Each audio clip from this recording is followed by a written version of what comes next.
Hello dear students, class 12 के sample paper release हो चुके हैं और हम इस वीडियो में सॉल्यूशन करने वाले हैं मैथ सैंपल पेपर को।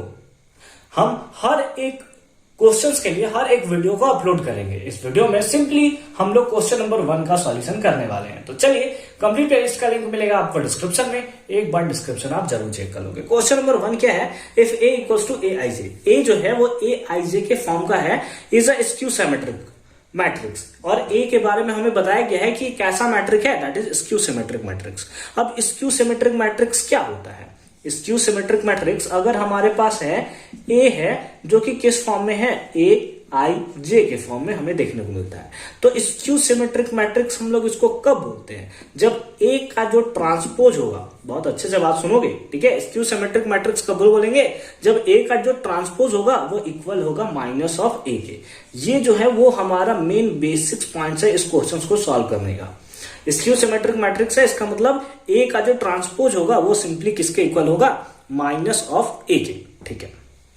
अच्छी बात है। देन तो उस बेसिस पे हमें बताना है कि ये कौन सा स्टेटमेंट जो होगा स्क्यू सिमेट्रिक मैट्रिक्स को लेकर सही होगा। तो आइए एक एक करके हम लोग बात करते हैं। अगर ए जो है वो सिंपली ए आई जे के फॉर्म में है, तो ए ट्रांसपोज, ट्रांसपोज का मतलब होता क्या है? ट्रांसपोज का मतलब होता है रो को कॉलम बनाना और कॉलम को रोज बनाना। अगर हम लोग इसमें बात करें तो आई यहां पे सिंपली रो को डिनोट करता है और जे सिंपली कॉलम को डिनोट करता है। तो आई का मतलब रो से हुआ, जे का मतलब कॉलम से हुआ। तो ए ट्रांसपोज का मतलब क्या हुआ? ए ट्रांसपोज का मतलब है कि हमने रो को कॉलम बना दिया, कॉलम को रो, यानी कि ये सिंपली ए जे आई के फॉर्म में हमें देखने को मिलेगा। ए आई जे के फॉर्म में हमारा ए था, तो उसका ट्रांसपोज किस फॉर्म में होगा? तो ए जी आई के फॉर्म में। हमने रो को कॉलम बना दिया और कॉलम को रो बना दिया है, ठीक है। बहुत अच्छी बात है। ये इक्वल होगा माइनस ऑफ ए। ए किस फॉर्म में है? That is a I J, A I जे। अब ये तो वैल्यू को ना तो प्लस किया जा सकता है, ना तो माइनस किया जा सकता है, और ना ही कैंसिल किया जा सकता है, क्योंकि इसका रो जे है, इसका रो आई है, इसका कॉलम जो है वो आई है और इसका कॉलम जे है। तो इस केस में या तो हमें जे को आई के इक्वल करना पड़ेगा या तो आई को जे के इक्वल करना पड़ेगा। तो सिंपली हमने क्या कर लिया? आई को जे के इक्वल कर लिया, यानी कि रो को कॉलम के इक्वल कर दिया। बात तो वही है, कॉलम को रो के इक्वल करे या रो को कॉलम के इक्वल करे। तो इस बेसिस पे लेट अस सपोज अगर हम लोग आई को जे के इक्वल कर दे तो हमारे पास हो जाएगा ए जे जे।